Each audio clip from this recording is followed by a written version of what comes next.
Rahim Production.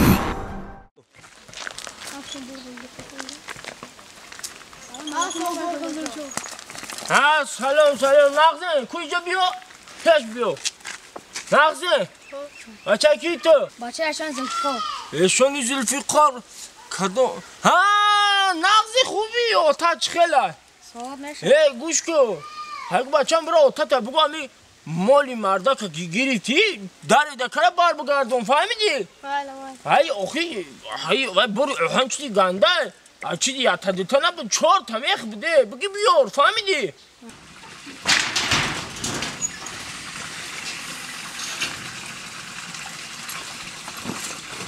بگیم شه یه پرد نلد خونه ما شکرک و پشتی داری ما در جمع شنه اینه یه آچه بودو اینجا بیا بس اینجا بیا با چی گفت برم مدره وقت ده آسمان این چوه آوده رفته سای با کدام تو برو با خانه همسایه برو ایجا بدونه آقا چری داستان میکنی مولی این چوه آوا پرده سر ندادی آوا پرده رب لبی آو شدم و پرا ما برو و لبی آو شدم آو همه خانه همسایه نروا تمام آو حید میشه ما خانه خما بروا آوی روانه ما رفتن گیره آوی روانه خانه همسایه نروا بایا اون نیم تنانه داری دکره بیار مهنت تمام کنم یا نیم تنانه همسایه دادی یه هفته شده نه سراخ کردم خانه خارجی ها گفتم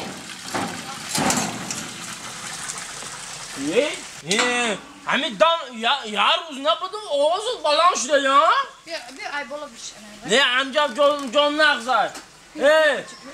خیلی آوازت بلند شده من آواز تالی پس کردم در کنه همش من ایجا بشی چوه این تو ما خیال نکن من ندیدم چوه سحری در همسایه دختر همسایه پسی دست خیال من ندیدم اما پسی پرده نگاه داشتم چوه با پسی دست دختر همسایه در شید دادی چوه آخه مردد خیلی ثوابه یک از نیست ما ثوابه دعوی ما را بگیره ثوابی ما را بگیره ثوابه یا بوری از تکان دادی پگه کوسا میشه پگه دیگه لیتر میشه پگه دیگه گوه میبرن ها فایز برکش میپرونی میخچه را با گوده کروی کردی بسیری میخچه وای ما بچه شدیدم سغیرش گفتم خاطری چیزی آتاد نمیکنم 4 تا یا تا دیتن 4 تا میخچه بود گیره بیارا قرقلای ما پول عیده رخ نمیچینم بگیرم بیاریم مالا چیکار میکنی اگم چی میخری؟ هیچی نمیخرم ولی ساعت ولی 9 دشیده 5 با آبه دکنی ولی اینی گرمی های بسیار نخرید اشکام درد میشه از همینجا بشی یعنی یه روزه یا بور بس های اومدی؟ چکر مردم اینه چای بکش بید بده وای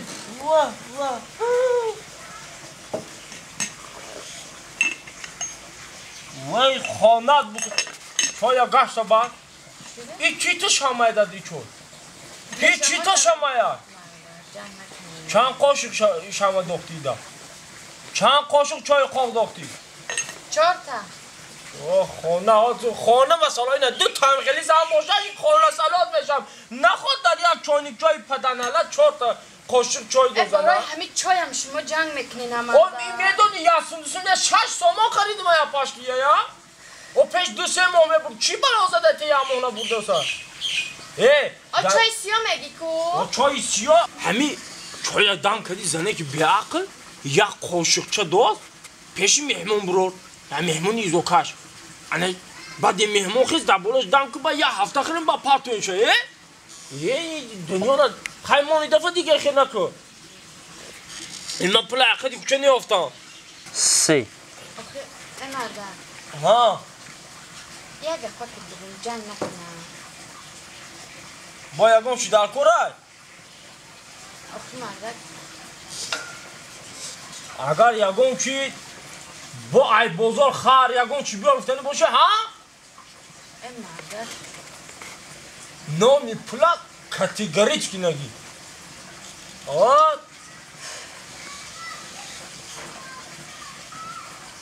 جان ها یا شونک میخواد چی؟ شونه؟ آخه یا شونه نیست موی سر ما شونک نه شونه نیست؟ ها یا زنه که افتفن آخی نه وکاگو سال خریدون کو؟ آخه مردک دندان شکسته یا توبه کرم اوه باید شونی ما خریده که 32 دندان داشت خیلی دندان شکسته هیچ گم نه حالی باید خیلی درکار میشه استریپ کاشنن درکار نیست حالی باید 2 دندانش که 1 دندانش که حالی 31 دندان دیگه هسته کو استفاده کننگی آخه مردک چی آخی؟ همین دنداناش کی هسته استفاده بردن که 1 تا 2 تا دندان ده کتک زن رئیسی نزنی رئیسی استفاده بردن که آخه گب ده همیه که این شونه مونه آخران دندان شد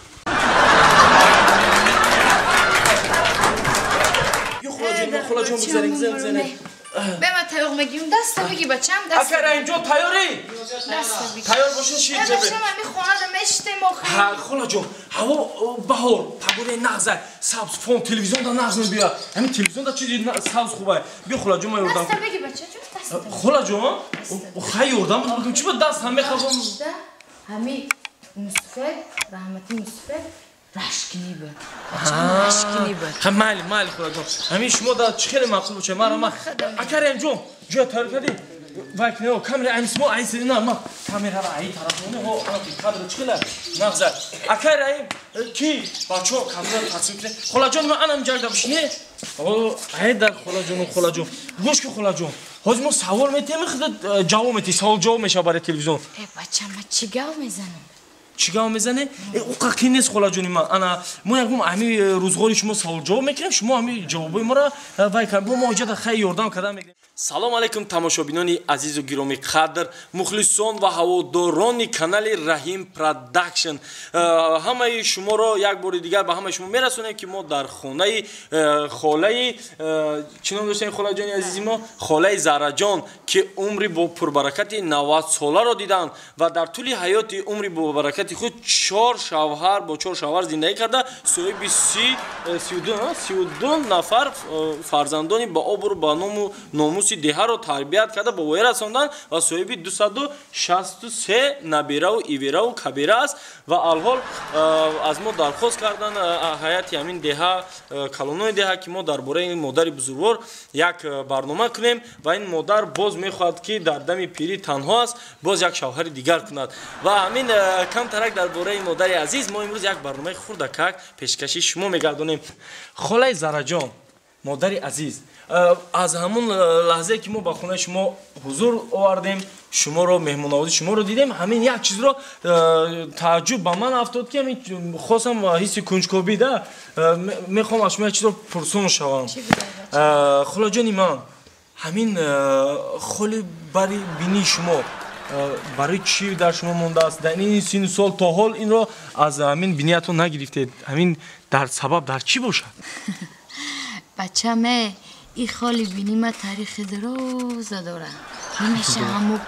کامera را بکشی و اما داخلت گوزن نمیشه بچه‌م خاله زهرا جان شما بپروا گپ زدن گیرید هر جایی که نولازم است ما میبریم کامera همش از این خودمون این کانال رحیم پروداکشن همین خوبیش کی رنگ دیگه کانالا جای بزه بشه نمیموند بریده همش مونتاژ کرده اولی جانب کرده میمونیم که با شما معقول افتاد با شما رو میبریم جای نولازمش میبریم تمام خاله جان انا درباره همین خلاقتون یک چیز میگفتی خاله جان یک کم ترک معلومات این خالی بینی من ای رحمتی مصفیده ای رحمتی موسی خالی بینی شما از رحمتی مصفید کم ترک تاریخش رو نقل میکردید چه شما رو کی به شما توفیق کرد ای بچه‌م من اگر این خالی بینی من تاریخ شگاه زنم این ویدیو و کامرای شما پر میشه برای هموخه مانو شکل مایلش خاله زهرا جان چی خیلی که شما میخواید کوتاه برای تماشابینان کانال رحیم پروداکشن کوتاه هم باشد نقل کنید ما روزی ای همین مصفیدم ای رحمتی مصفیدم نشانه ماندگی ای که وقتی من خدا نصیب باشه مردم چکه ما گفتیم که همین رو ولی نگیره. یعنی که از این برمیاد که خیلی که در بینی شما ایستاده است نشونه اون است که خیلی که ما مقصد جوانان امروزه توی میکنیم یعنی که زکس میکنیم و همین چالا ابوچالکا با گفته میدوزیم در دست خود همین نشونه ابوچالکایی همون مسافد است نشونه تا مردن یعنی شما با قول وعده هم دیگه تا با گوره میستید آفرین خاله زارا جان یک سوال دیگه هست که باید ما از شما پرسیم این نه تنها خواهش اهل گروه ما است اهل گروه کانال راین پروداکشن بلکه این سوال رو از ما خواهش کردن که از شما پرسیم همه مخلصان کانال راین پروداکشن خواسته است و این رو حتما فراتر خاله جان من جواب دید مخلصان ما از ما خواهش کردن که از خاله زارا پرسید که پرسان شوید سوال دید از همه روزی فراموش نشونده خاله زارا جان در عمر پربرکت 90 سال در همین 90 سال عمر روزی فراموش نشونده اش رو نقل کنه بچم همین شرطه ما بگم خاله جان ما اهل گروه کانال راین پروداکشن از خود شهر دوشنبه به خاطر شما با ناحیه فرخور با دهه بالشویک اومدیم که همین سوال خوش آمدیم بچم خوش آمدیم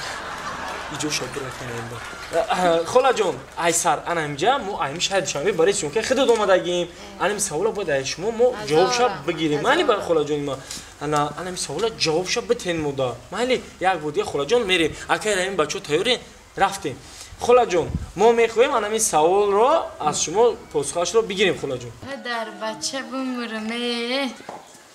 بگو میگی بچم خیلی خاله جان یک بالا کنی یک بار که کامرا ما پرشید خاله خیلی مایل میگم بچم آخی روزی فراموش نشوندی ما روز نبود بچم روز نبود؟ نه آخی بچم با چی بود؟ روزی فراموش نشوندی ما شو بود بچم شو بود؟